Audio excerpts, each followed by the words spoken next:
welcome to my kitchen.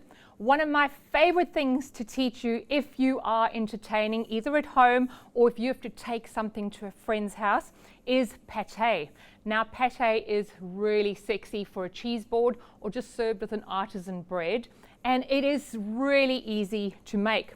Traditionally we would use a chicken or a duck liver to make a pate, but I'm also about to show you how to make a sexy mushroom pate as well. Now pate is easy to make, but it's also nice to know that you can make this either on the day that you need it, or you can make it 2 or 3 days before the big event. You can also freeze these, so that's handy to know. Now it's super easy to make a pate, and like I said, there are so many different combinations, and I'm going to show you my favorite too.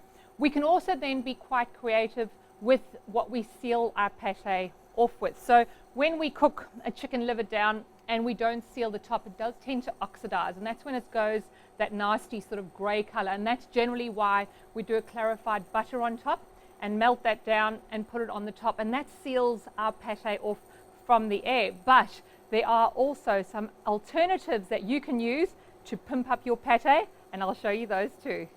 So my alternatives to using a clarified butter would be just to take the easy way out, and if you used a beautiful quality extra virgin olive oil, just to pour 1 or 2 mils on top, that would really seal off your pate and make it absolutely fuss free. I always recommend before you pour that on there, sniff your oil and make sure that it is absolutely fresh.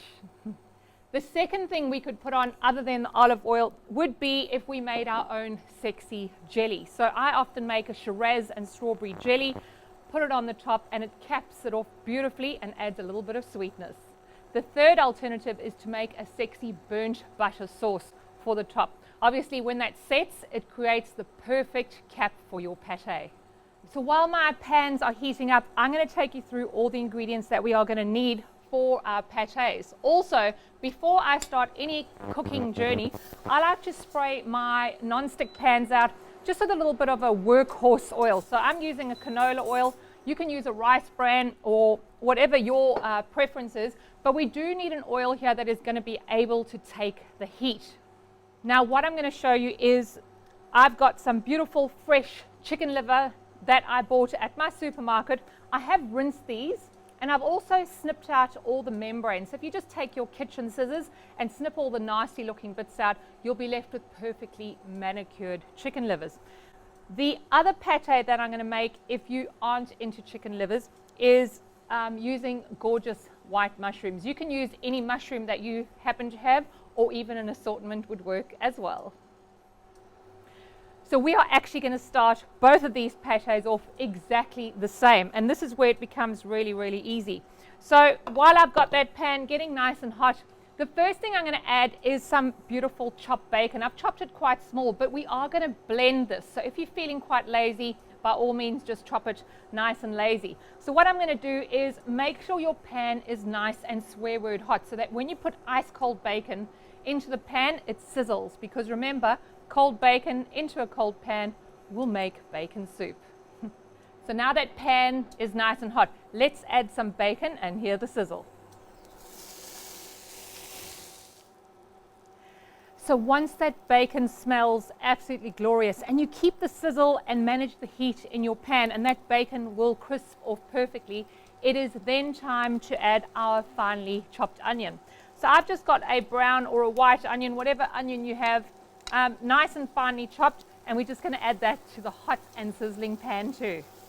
So once that onion's in, I'm going to add some beautiful fresh herbs. Now I just happen to have some sage from my garden, and also some lemon thyme. So it really does depend on what you have. The easiest and the laziest way to get this in here, and remember we are going to blend this down, so don't be too particular about cutting it fine, is just snip with your kitchen scissors some of the herbs into the pan. And of course, if you don't have any fresh, you are more than welcome to use a dried herb of your choice. With dried herbs you would use a lot less. Then what we're going to do is, this is smelling beautiful and fragrant, and remember I'm doing 2 pates exactly the same from the start. All we're going to do is, one's going to be our chicken liver and one's going to be the mushroom. So you do need to manage the heat in the pan. So if there's smoke coming out of it, by all means turn it down, and if it's not sizzling for you, just turn it up. A gentle or medium heat with a medium sizzle is exactly what I want here.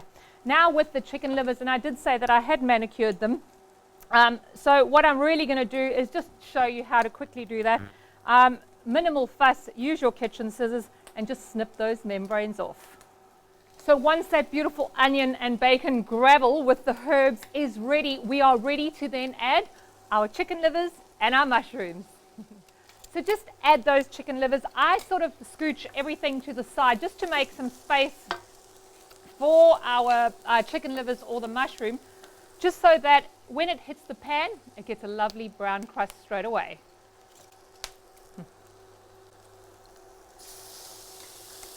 So again, as you can hear, that is sizzling as it goes in. And any liquid that might be left behind here, I'm going to leave that way behind. And now the same for the mushrooms.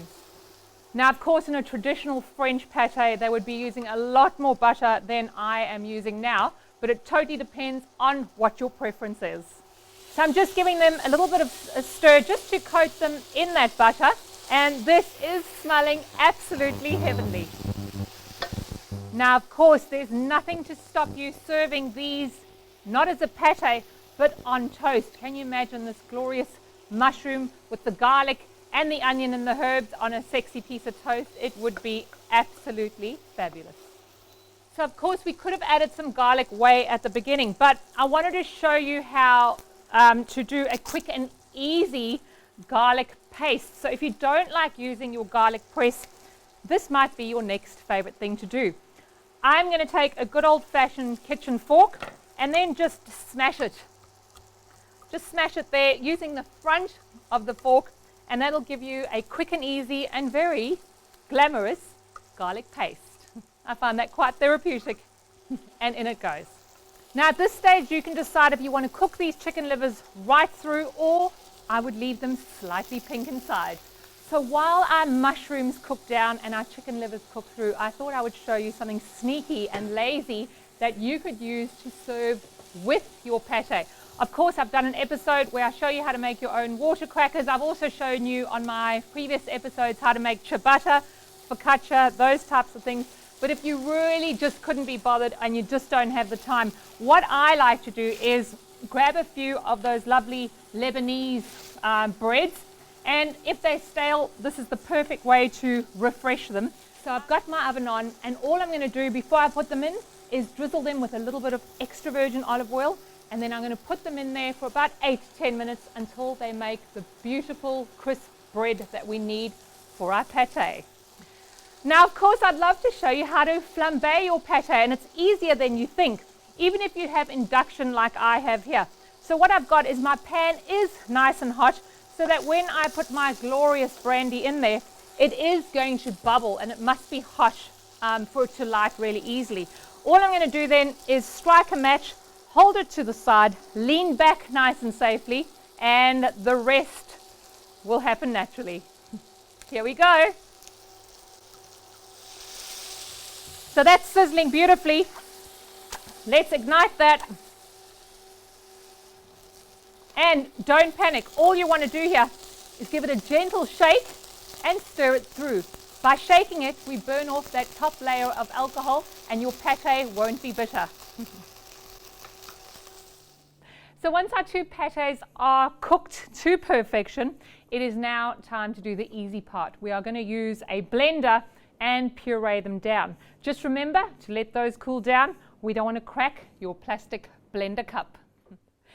So while I'm waiting for those two pates to cool down before I blend them, we have a little bit of time to do our lovely burnt sage butter for the top to cap and adorn our beautiful pates.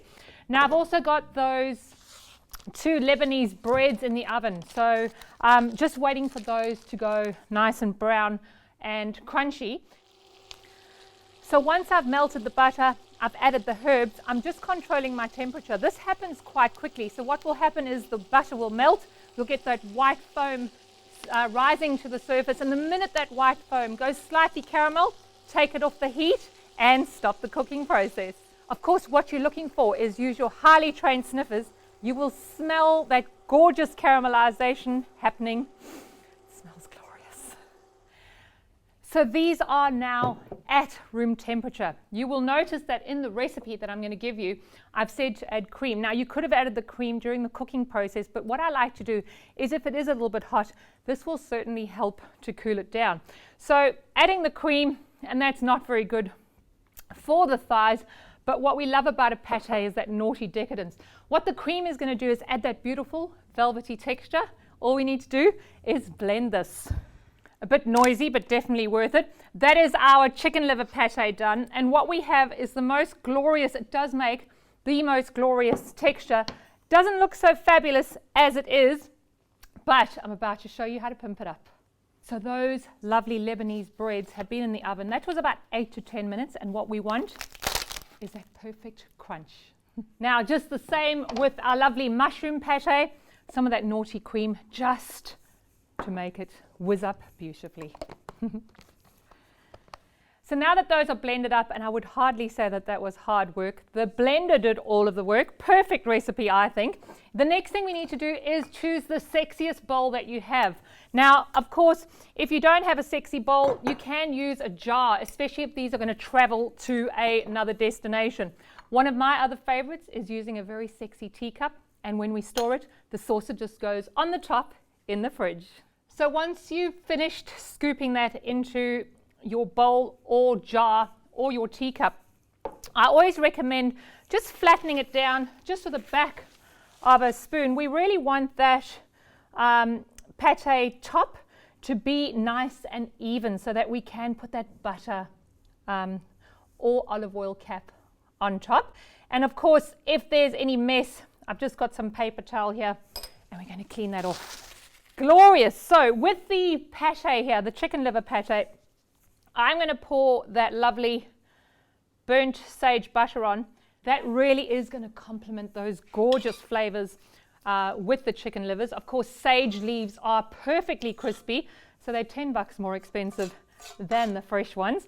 And then all we need to do is put that in the fridge and let it set. I'm just going to even that out.